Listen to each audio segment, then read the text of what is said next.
नारायणं पद्मभवं वशिष्ठं शक्तिं च तत्पुत्रपराशरं च व्यासं शुकं गौडपदं महान्तं गोविन्दयोगीन्द्रमहर्षिशिष्यम् श्रीशङ्कराचार्यवधास्य पद्मपादं च हस्तामलकं च शिष्यम् तन्त्रोटकं वाक्यप्रकारमन्यान् सन्ततमानतोषितम् श्रुतिस्मृतिपुराणानामालयं करुणालयं नमामि भगवत्पादं शङ्करं लोकशङ्करम् शङ्करं शङ्कराचार्यं केशवं बादरायणं सूत्रभाष्यकृतौ वन्दे भगवन्तौ पुनः नित्यं शुद्धं निराभासं निराकारं निरञ्जनं नित्यबोधं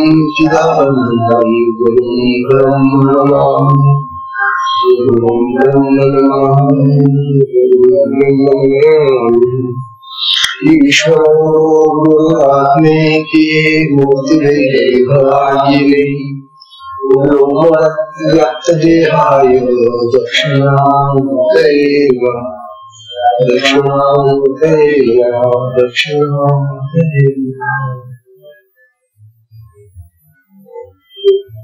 सद्गुरुनाथ महाराज की जय।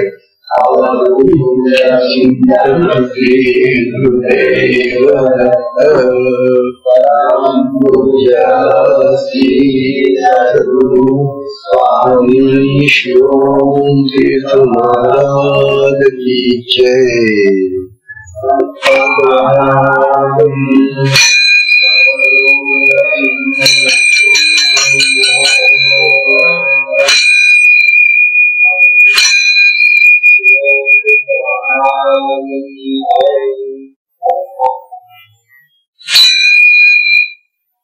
सद्गुरुनाथ महाराज की जय। चिंतन श्री गुरुदेव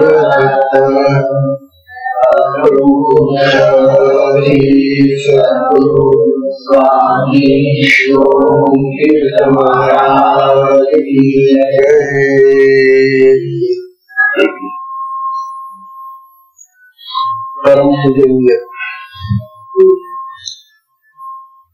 परम पूजनीय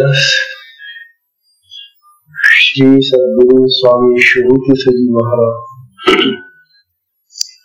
यांच्या कृपाशीर्वादाने हा शतपाठ मार्गाचा सत्संग सुरू आहे. खरं तेच आपल्या अंतःकरणामध्ये बसून सत्संग लावत असला किंवा ही जी शक्ती आहे ही शक्ती फार प्राचीन काळापासून काळात आपण पाहिलं की प्रभू रामचंद्रांना सुद्धा वैशिष्ट्यांनी हीच शक्तिपात करून दाखवली होती आणि त्याचा प्रत्यक्ष आपल्याला या ठिकाणी दर्शनाचा भाग घ्यायला मिळाला. कालचं जे दृश्य होतं ते फार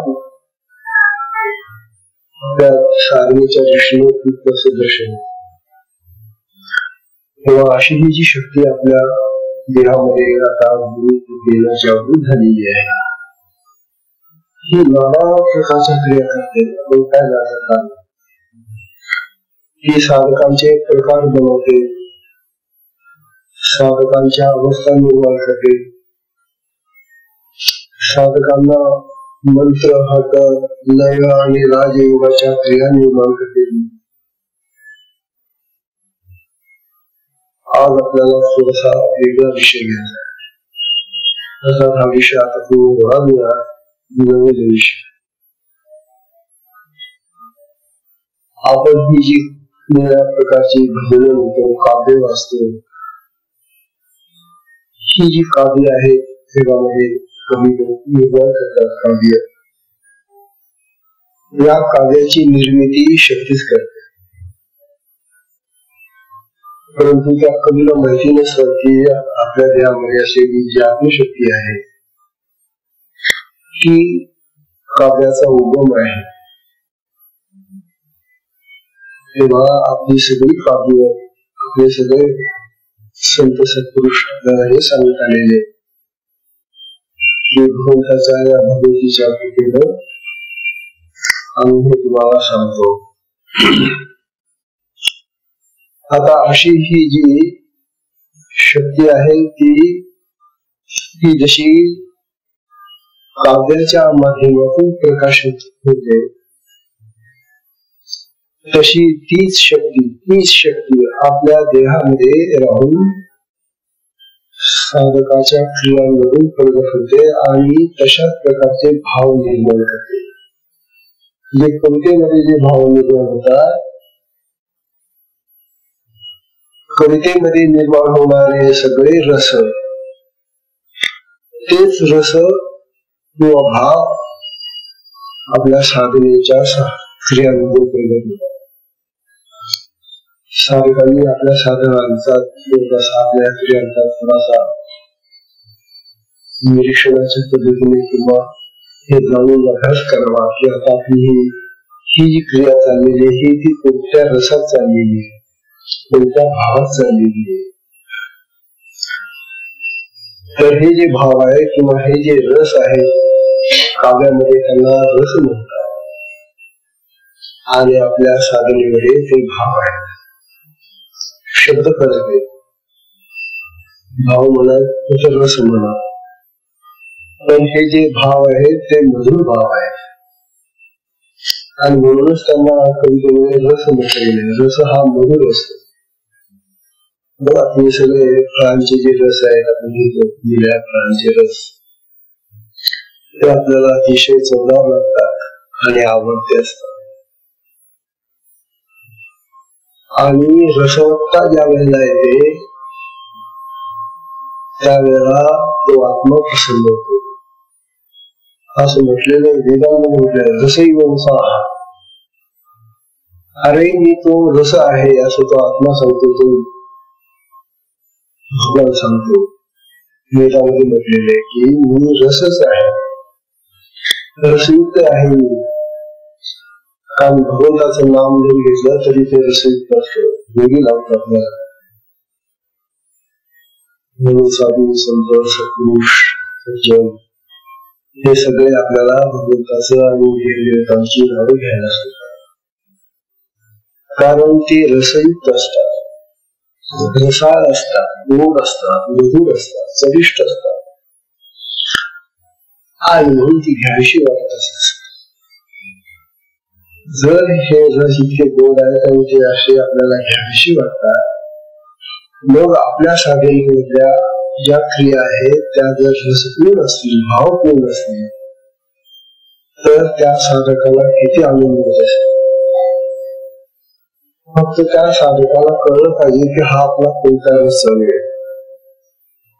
जसं कवीला माहिती असतं की मी कुठल्या रसामध्ये काव्य लिहितोय, हे माझं काव्य कोणत्या रसाचं काव्य आहे हे जसं कवीला माहिती असतं, तसं आता आपल्या साधकांनाही माहिती असलं पाहिजे की मी साधनेमध्ये आता ही जी क्रिया सुरू आहे ही कुठल्या रसात किंवा कुठल्या भावात सुरू आहे. तेव्हा ते जे रसाचे किंवा भावाचे क्रियांचे भाव आहे त्यांचे नाव टाकून ठेवा. ते 9 रस आहे, काव्याचे 9 रस आहे. आपल्या साधनेमध्येही 9 प्रकारचे भाव आहेत क्रियांचे, त्यांना रस म्हणतात. तेव्हा शास्त्र सांगतात,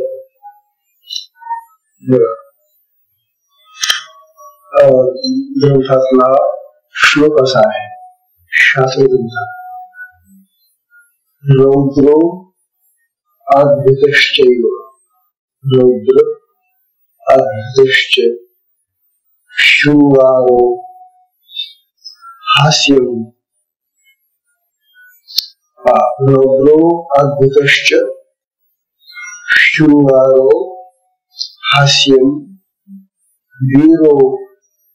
वीरो दया तथा. काय रौद्रो वाद्भुतश्च शृंगारो हास्यं वीरो दया तथा भयानकश्च दूसरे चरण भयानकश्च बीभत्स बीभत्स शांतः सप्रेम भक्ताः सप्रेम भक्ताः यह संपूर्ण श्लोक है रौद्रो वाद्भुतश्च शृंगारो हास्यं वीरो दया तथा भयानकश्च बीभत्सः शांता सप्रेम भक्ताः। एका श्लोकामध्ये सगळे रस आणून ठेवले नाव आणून ठेवले तेव्हा हे नवरस कोणते आहे लक्षात ठेवा रौद्र रुद्र रुद्र शब्दापासून रौद्र झालेला रुद्र हे स्वरूप भगवान शिवाचे स्वरूप रुद्र आहे म्हणून हा आपल्या साधनेमध्ये नेहमी येणारा रस आहे क्रियांचा आपली साधना पुष्कळ वेळेला रुद्र स्वरूपात प्रगट होते रुद्र भावात प्रगट होते रुद्र हा जो रस आहे तो अत्यंत तेजस्वी आहे भगवान शिवाचा रस आहे तो शिवरुद्र अवतार घेतला आणि रुद्र भगवान शिवाय असल्यामुळे त्यांची भावना आमच्या क्रियांमधून ती शक्ती प्रगट करते शिवाची शक्ती त्यावेळेला कशा क्रिया त्या पुढे पाहतो आदिती नावाचा लक्षात घ्या तेव्हा हा रौद्र नावाचा रस किंवा भाव काय होतो अद्भुत नावाचा दुसरा भाव आहे रस आहे अद्भुत म्हणजे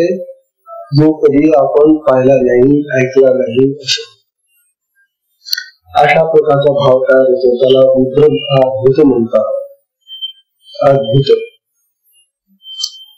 तिसरा जो आहे तो शृंगार आहे शृंगार तर सगळ्यांना माहिती आहे शृंगार म्हणजे सजणं नटणं अलंकृत करणं सौंदर्य वाढवणं हा उत्तम रस आहे म्हणून काव्यामध्ये शृंगाराला फार महत्व आहे म्हणून शृंगार हा एक रंग आहे त्यानंतर हास्य नावाचा रस हास्य रसामधून काव्यामध्ये जेव्हा बोलतो त्यावेळेला हे काव्य वाचत असताना गदगद हसतात आचार्य वगैरे असे जे गुरुने हास्य रस निर्माण करणार तर हा हास्य रस काव्यामधून हसवणारा आहे तर आपल्या क्रियामध्ये त्या साधकाला अतिशय खदखदून हसतो त्याला हसण्याचीच क्रिया होते हा ते पुष्कळ साधकांना होती ही क्रिया हसत असून सुद्धा आणि इतका हसतो की दुसऱ्या माणसाला बाहेरून पाहायला वाटतं की हा वेगळा झाला का हसून झाला कल्पना करा तुम्ही की त्या हास्य रसामध्ये जनकर होतात जो आनंद आहे जो भाव आहे आनंदाचा तो फार उत्कृष्ट असा भाव असतो म्हणून हास्य रसाच्या जेव्हा क्रिया होतात तेव्हा तो साधक अतिशय हसत असतो असतो असा हास्य रस आहे त्यानंतर वीर रस आहे वीर म्हणजे एखादा शूर पुरुष योद्धा पराक्रमी जेव्हा एखादा वीर पराक्रमी शूर योद्धा लढायला तयार होतो आणि त्याच्यामध्ये बल येतं आणि तो आवेश दाखवतो त्याप्रमाणे आपल्या साधनेमध्ये ज्या क्रिया ज्या होतात त्या अतिशय उग्र होतात त्या साधकाला वीर रसाचं जोरदार भरता येतं इतक्या त्या क्रिया त्याला वीर रसामध्ये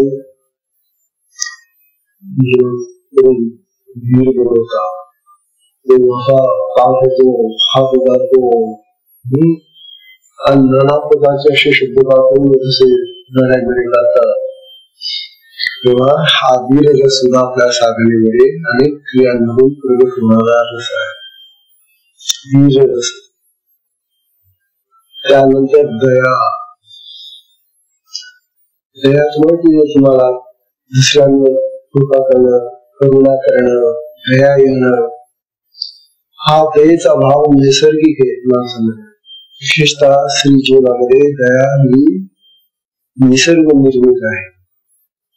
म्हणून शक्ती जेव्हा दयेनं भरून जाते, दया पूर्ण होते, तेव्हा ती त्या क्रियांच्या माध्यमातून असे काही प्रलाप काढते, करुणेचे असे काही प्रलाप निघतात, असे काही शब्द येतात की आपल्याला सुद्धा ते ऐकायला सुद्धा वाटतं की अरे हो. तेव्हा दया हा मनुष्याचा मानव जातीचा धर्म आहे आणि हा धर्म क्रियांच्या माध्यमातून ते शक्ती प्रगट करते, तर काव्यामधून ते रसाच्या रूपाने बाहेर दया. त्यानंतर भयानक नावाचा गोष्ट आहे. जसा रौद्र आहे तसाच हा भयानकही आहे. भयानकामध्ये भीती आहे, भय निर्मिती आहे. भयानक जेव्हा होतं त्यावेळेला त्याला पाहून घाबरून दुसऱ्याला घाबरवणारा हा. म्हणून ही जी क्रिया भयानकाची क्रिया साधकाला होते, त्यावेळेला तो इतका उग्र होतो, इतकं भयानक असं रूप धारण करतो की आजूबाजूचे सगळे साधक घाबरून जातात.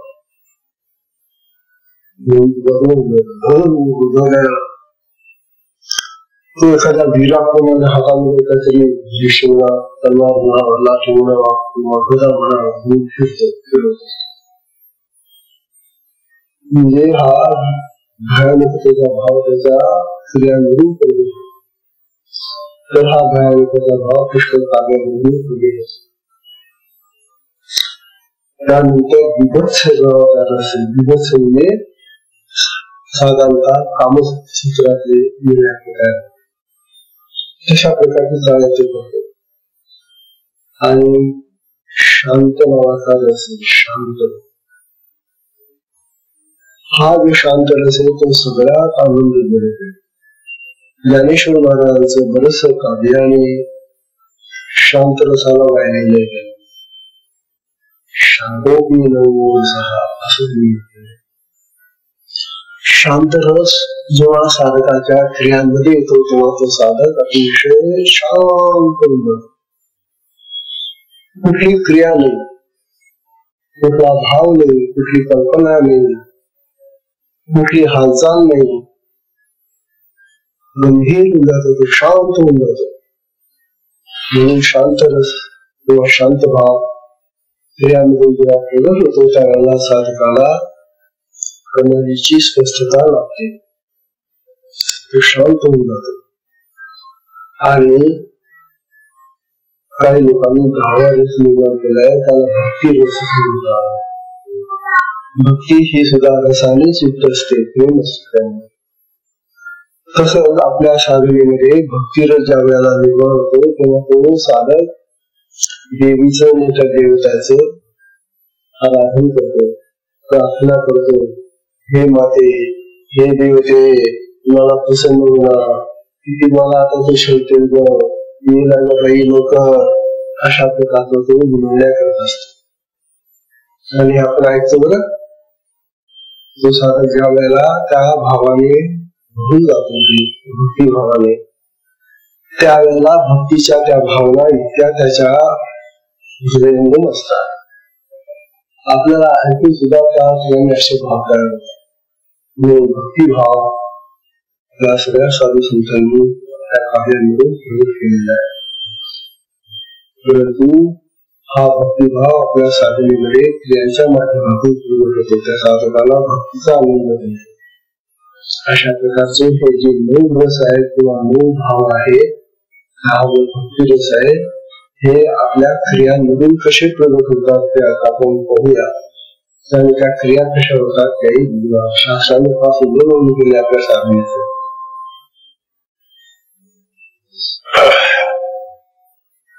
तेव्हा हे जे 9 रस आहेत किंवा 9 भाव आहेत, हे म्हणजे पहिला हा जो रौद्र आहे तो तीक्ष्ण, तीक्ष्णता. जसं एखादा हात्यात तीक्ष्ण असतो तशी तीक्ष्ण असते, परिस्थिती बरोबर बघून करते. पोचणारा तीक्ष्ण भाव म्हणजे रौद्र भाव. या भावनेमध्ये ज्या क्रिया होतात त्या क्रिया रुद्र स्वरूपात म्हणजे तीक्ष्ण स्वरूपात होतात असं शास्त्र. अद्भुतामध्ये विस्मयजनक असणे, विस्मय होतो, आश्चर्य. इतकं आश्चर्य वाटतं त्या साधकाला, अरे बाबा काय झालंय, केवढं झालं हे, कसं झालं हे, काय मिळत आहे, अशा प्रकारचा तो आश्चर्याचा भाव करून सांगत असतो. हा आश्चर्याचा अद्भुततेचा भाव आहे. त्यानंतर अद्भुत, नंतर शृंगार.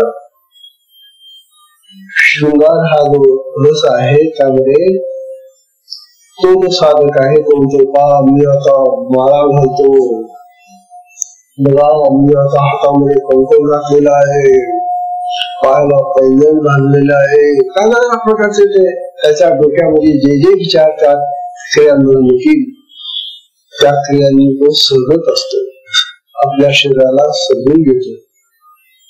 हे जे संयोग आहे ते त्या आत्मदेवाला प्रसन्न करण्यासाठी असते.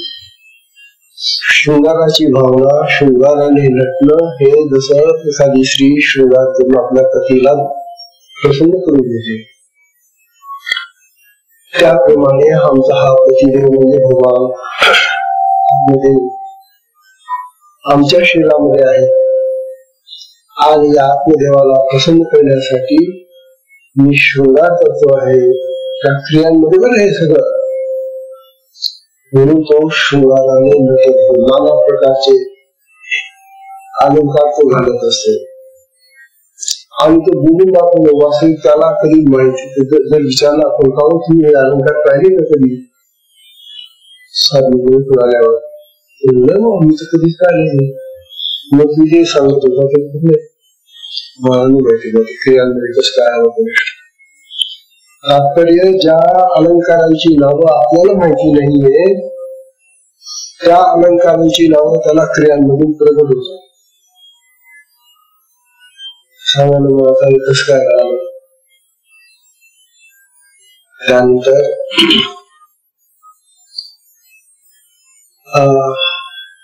प्रसन्नता, हास्य. मनुष्य प्रसन्न असताना हसू शकतो. अंतःकरणामध्ये प्रसन्नता आहे तर हास्य येईल, आणि अंतःकरणामध्ये दुःख असेल तर रडत बसेल. तेव्हा हास्य आणि रडणं ह्या ज्या 2 क्रिया आहेत त्या आपल्या क्रियांमधून प्रगट होतात. परंतु आश्चर्य हे आहे की हास्यरसाची क्रिया होत असतानाही त्याला आनंद होतो, आणि जेव्हा रडतो ना तो असा रडतो, आणि जर त्याला विचारलं काही परत खूप दुःख झालं होतं का, ते बोललीच नाही. म्हणजे हास्यरसाची क्रिया जर आनंदाची आहे तर वास्तविक रडण्याची क्रिया दुःखाची असायला पाहिजे ना. परंतु ही रडण्याची क्रिया ही अति आनंदाची असते. त्याची क्रियांमध्ये दुःख नाहीच. तेव्हा चमत्कार आहे. मला नाव आपल्या साधनेमध्ये रडणं सुद्धा आनंदजनक आहे. जगामध्ये रडणं आनंदजनक आहे का? समजा कोणाच्या घरामध्ये कोणी गेला असलं ते रडत असतात सगळे. त्यांना जर विचारलं का तुम्हाला कसलं दुःख झालं ते सांगतो असं झालं. दुःख आहे म्हणून तिथं रडणं आहे. परंतु आपल्या साधनेमध्ये हा जो रडून आलेला आहे ती क्रिया आहे रडण्याची आणि त्यामध्ये आनंद होतो त्याला. म्हणजे हास्यालाच रडण्यामध्ये आणून ठेवलेले क्रियांनी. हास्य आणि रडणं या आनंदजनक क्रिया आहेत आपल्या.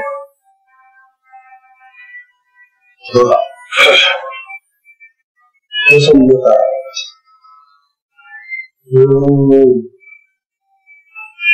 त्रास हुआ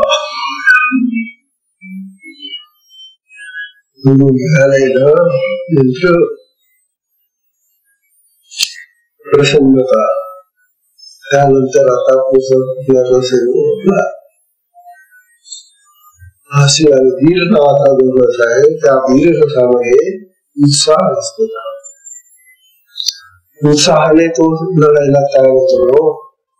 युद्धाला जेव्हा जातो त्यावेळेला हे युद्ध करताना त्याच्या अंतःकरणामध्ये उत्साह असतो. त्याला एक प्रकारचा आवेश आलेला असतो आणि आवेशामध्ये वेळच तो लढत असतो. तशा प्रकारचा आवेश आपल्या स्त्रियांमधून प्रगट होतो त्या साधकात. वीर रस ज्या वेळेला त्याच्यामध्ये प्रगट होतो, वीर रसाच्या भाव ज्या वेळेला त्याच्यामध्ये स्त्रियांमधून प्रगट होतात त्यावेळेला तो एखाद्या वीराप्रमाणे पराक्रमी शूर सारखा स्त्रियासारखा. आणि काही मुली तुम्ही अशा पाहिलेल्या आहेत की त्या जणका लक्ष्मीबाई आहे, राणी लक्ष्मीबाई म्हणून. मी राणी लक्ष्मी आहे बघा मी राणी लक्ष्मी आहे, माझा किल्ला मी देणार इंग्रजांना. और काय त्या जीवनामध्ये ते रमतो. आपण जर तुला त्यानंतर विचारलं तर कपुबाई राणीची लक्ष्मी आली मला काय माहिती पण कावळ्याची घडण्याची असं बनवलं. मला तर सांगायची चमत्कार केली. कधी राणी लक्ष्मीबाई कधी गेल्या ठेवून गेल्या कधी साधल्या आणि ती पोरगी तिला माहिती सुद्धा ऐकून असतो. पण ती नाव घेऊन ती त्या इंग्रजांना शिवशाप देते. ह्या ज्या क्रिया आहेत आपल्या धीररसाच्या या क्रिया पुरुषांमध्येही आहेत आणि स्त्रियांमध्ये उत्साह असतो. त्यानंतर दयेचा भाव जो आहे तो करुणेचा भाव आहे. करुणा दया. त्यानंतर भय सूचिता म्हणजे भय सूचिता असते. भीतीने तो थरथर कापतो साधक. त्या क्रियात म्हणजे असं दाखवतात की तो भीतीने अगदी लढून गेलेला आहे. मला देवा गुरुदेवा मला धरा अशा तऱ्हेचे तो तांडव करतो, आराम करतो, भयभीत झालेला असतो. तेव्हा ही भयानकता जी आहे ती त्याच्या क्रियांमधून पूर्ण होते. त्यानंतर विभत्स रस आहे. चाळ्यांनी विभत्स प्रगट करते आणि शांत रसामध्ये अत्यंत शांत होऊन जातो. स्वस्थ राहतो. स्वस्थता ही शांत रसाचा स्थायी भाव आहे. म्हणून ज्या साधकांना शांतता प्रयोग करणाऱ्या क्रिया होतात त्या साधकाची साधना आता स्थिरावत चाललेली आहे असं समजावं. शांत रसामध्ये पुस्तक साधक असे शांत अशा क्रिया होत आणि मग ते क्रियांचा अभ्यासही धरत नाही की मग मला अशा क्रिया व्हायला नाही अशा क्रिया व्हायला. शांत रस हा इतका गुण रस आहे की त्यामुळे त्याला अन्य क्रियांची किंवा अन्य भावनाची गरजच पडत नाही. आणि भक्ती प्रेम भक्ती आराधना आहे. भगवंताची देवीची आराधना करताना तो नाना प्रकारे पूजन करतो आणि तो भक्ती रसाचे स्तोत्र गातो. ज्याला कधी माहिती नाही असे ते जे इतर प्रदेशातून जे संतून गेले, गुजराती मध्ये जे संतून गेले, त्या संतांची काव्य त्याच्या मुखामध्ये येतात. मला मग आश्चर्य वाटत की या माणसाने किंवा या स्त्रीने कधी कबीराला पाहिलं नाही, कबीराचे ग्रंथ वाचले नाही, काही नाही. कबीराचे दोहे म्हणतो आहे तसे येतात. ही जी शक्तीचा ग्रंथ आहे भक्ती रसामधलं ते फार अलौकिक आहे. आणि म्हणून ते जर कधी टेप करून ठेवलं तर एक सुंदर प्रकारचं आपल्याला वाचनाला त्याचं साधन मिळेल. अशा ह्या ज्या क्रिया आहेत त्या क्रिया 9 रसांच्या मुख्यतः 10 रसांच्या या ज्या क्रिया आहेत त्या प्रत्येक साधकाला होतीलच असे नाही. प्रत्येकाची चित्तभूमी ही भिन्न असल्यामुळे क्रियांचंही स्वरूप भिन्न असतं. म्हणून कोणाला कुठल्या रसाची क्रिया होईल, कोणाला कोणत्या रसाची क्रिया होणार नाही हे त्या शक्तीवर अवलंबून. त्याला वाटलं तर ती करणे. म्हणून तुम्हाला जर वाटलं की मला हीच क्रिया व्हायला पाहिजे असा जर तुम्ही आग्रह धरला शक्ती म्हणेल बाबा ही क्रिया तुझ्या नशिबात नाही. तुला त्याच्यासाठी मला काही प्रकारचं हिमत्व बाळगू नको. जे तुला प्राप्त झालेले, जे तुला प्रगट होते ना ते सुखाचं आहे, तुझ्या कल्याणाचं आहे असं आणि त्याच्यामध्ये शांत राहा. म्हणून आपल्याला होणाऱ्या क्रिया या आपल्यासाठी आहे आणि आपल्या कल्याणासाठी असतात. दुसऱ्याला होणाऱ्या क्रिया त्यांच्या कल्याणासाठी त्या होतात शक्ती करते. म्हणून दुसऱ्याच्या क्रिया आपल्यालाही व्हायला पाहिजे असा कधी हट्ट धरू नका किंवा मागणी करू नका. शक्ती म्हणते त्याच्या चित्तभूमिकेप्रमाणे त्याच्या क्रिया प्रगट होतात. अशा प्रकारचा हा 9 रसांचा प्रकार आहे. आणि उद्याला या संबंधी आणखी आपण सर्व सत्संगाची बसली आता गाड्या पकडायच्या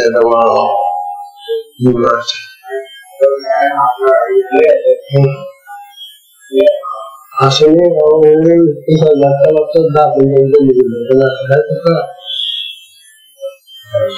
आणखी संपदा खूप प्रकट नाही असं काही कितीतरी येते. तेव्हा पुण्यात झाले सुद्धा पुण्यात आता आठला तुम्हाला गाडी ना मग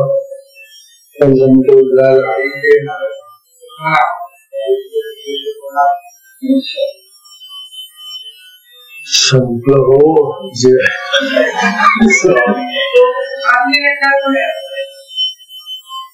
मिनिट का हिशोब नाही. संपलं म्हणजे संपलं.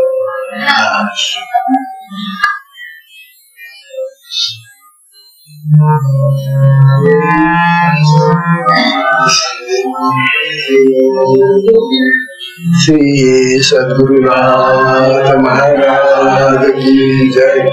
अवधूत चिंतन श्री गुरुदेव श्री